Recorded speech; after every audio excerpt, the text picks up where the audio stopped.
2 weeks ago, the neighborhood had been buzzing about a new security guard the HOA hired to patrol and protect the community. Most residents barely noticed him, assuming he was just doing his job.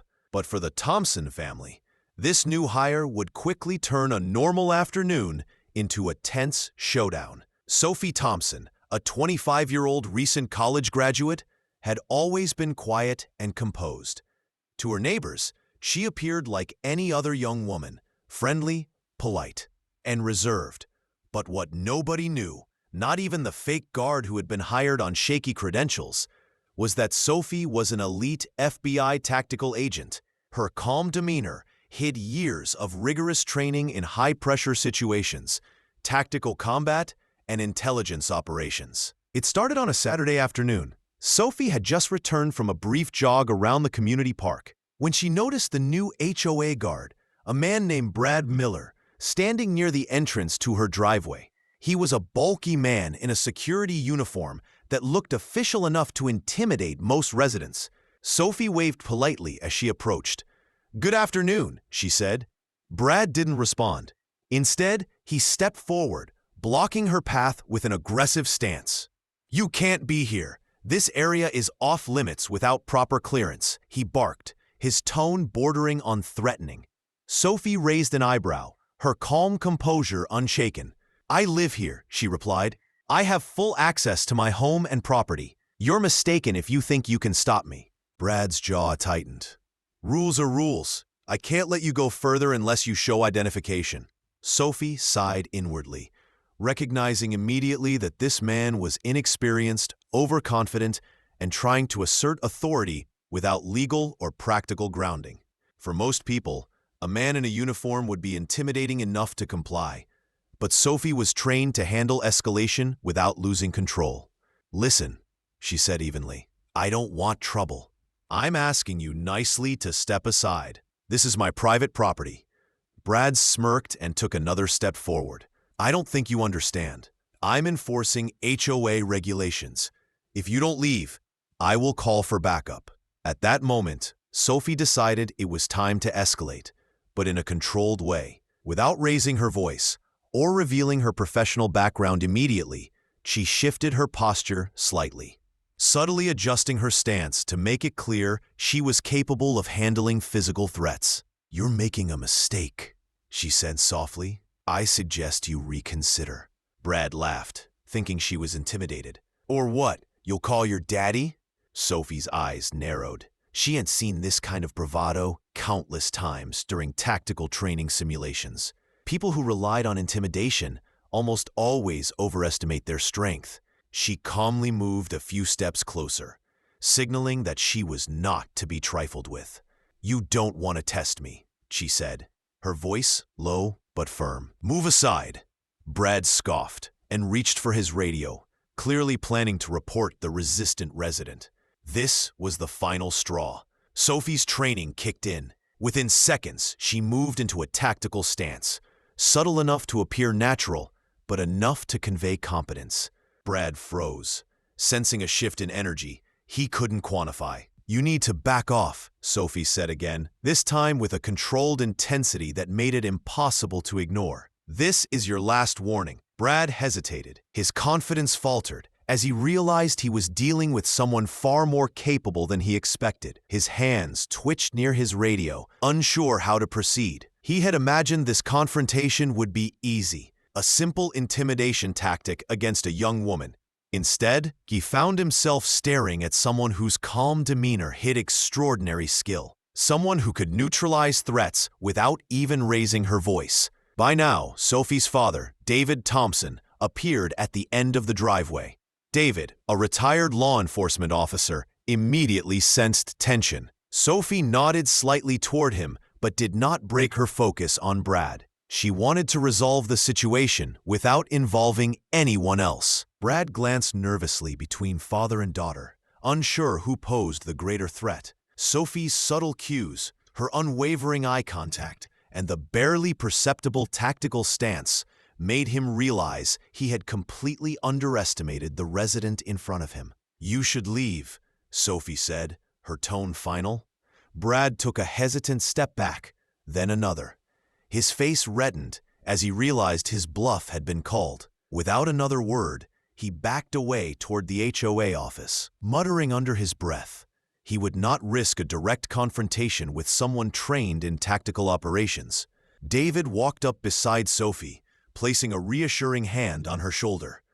"Nice work," he said quietly. "You handled that perfectly." Sophie relaxed, finally lowering her stance. She knew that the HOA would need to be held accountable for allowing such an unqualified and aggressive guard to threaten residents. The situation could have escalated badly if she had not been trained to respond decisively. Later that evening, Sophie documented the encounter in detail: guard's name, time, statements made, and her tactical assessment of his behavior. She emailed the HOA board, highlighting the danger of allowing such an inexperienced individual to patrol the neighborhood, particularly when residents could legally defend themselves if threatened. The HOA board was stunned. They had assumed their hire would intimidate residents into compliance. Instead, they had been exposed to someone far beyond their understanding, a person who combined professionalism, skill, and composure in the face of direct threats. Within hours, the HOA issued a formal warning to Brad Miller, removing him from the property. It became clear that future security hires would be carefully vetted, ensuring they understood their limitations and the potential consequences of overstepping boundaries. Sophie's demonstration of skill and restraint not only protected herself, but also sent a clear message: bullying residents, particularly without legal or tactical knowledge, was dangerous. The HOA had underestimated the situation, and it had cost them credibility and authority. The next day, Sophie and her father followed up with the HOA board.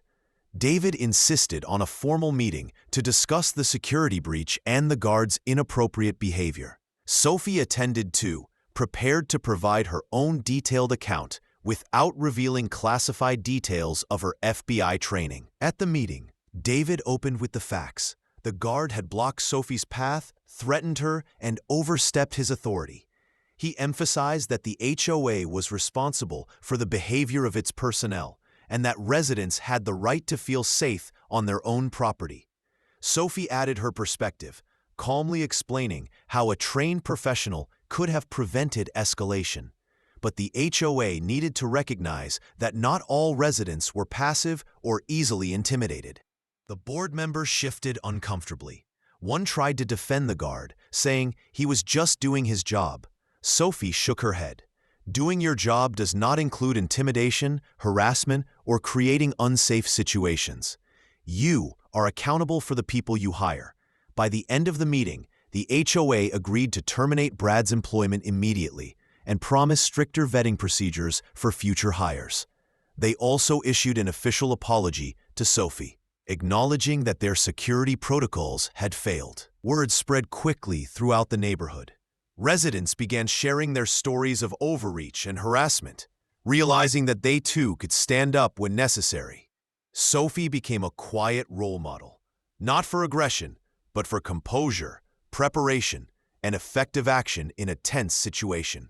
In the days following the incident, Sophie and David reviewed neighborhood security procedures.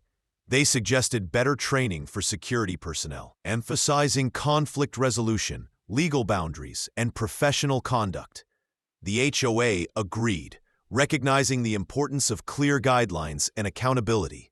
For Sophie, the experience was a reminder that even in seemingly safe spaces, vigilance mattered. She had confronted a threat without escalating violence, relying on skill, observation, and calm authority. For Brad Miller, it was a harsh lesson. Underestimating someone based on appearance could backfire dramatically. The HOA learned that authority without accountability was dangerous. Residents had the right to defend themselves and expect professionalism from those enforcing rules.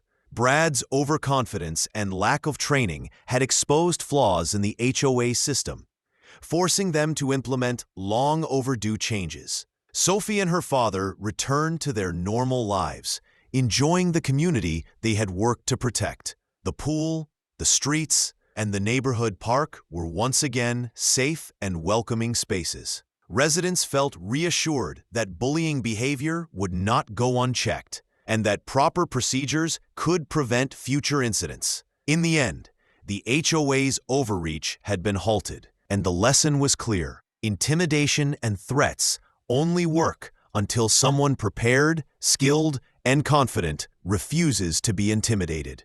Sophie had demonstrated that restraint, preparation, and authority were far more powerful than bluster and uniform. The neighborhood became safer, the HOA more accountable, and Sophie's quiet confidence earned respect from neighbors who had once been intimidated. Justice had been served without unnecessary violence, proving that careful planning, skill, and composure could protect not just oneself, but an entire community.